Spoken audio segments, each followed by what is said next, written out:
রাইতে ঘুমাইতে দেয় না বসা, দিনে ঘুমাইতে দেয় না, হ্যাঁ রাতে পারি না।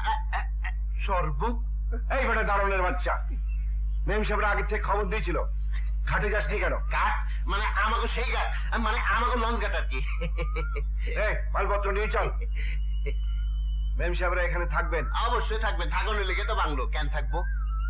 Training mission, training mission. ও ট্রেনিং মিশন, মানে আমাকে সেই ট্রেনিং মিশন, অবশ্যই ট্রেনিং মিশন, খুব ভালো ট্রেনিং মিশন। হ্যাঁ, ট্রেনিং মিশনটা কি? তোর মাথা আসেন। মেম সাহেব, আমার ভাড়াটা দিন। হিসেব করে দিয়েছেন তো? গুনে পয়সা দেওয়ার অভ্যেস আমার নেই। মেপে কথা বলার অভ্যেস আমার নেই। চলে সালাম।